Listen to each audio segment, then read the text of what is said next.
how to set up two-factor authentication in Shopify.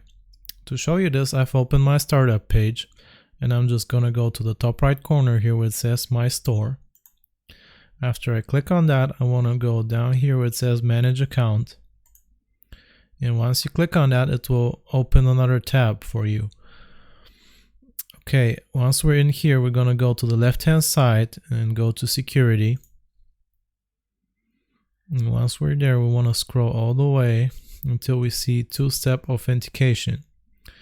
Now you can see currently this is off, but after we turn it on, what it will do is every time you try to log in to Shopify, it will make you do two things.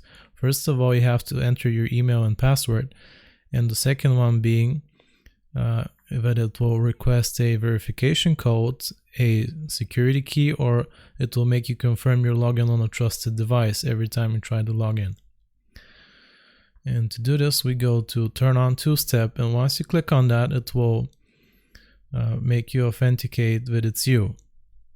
And that's how we set up a two-factor authentication in Shopify.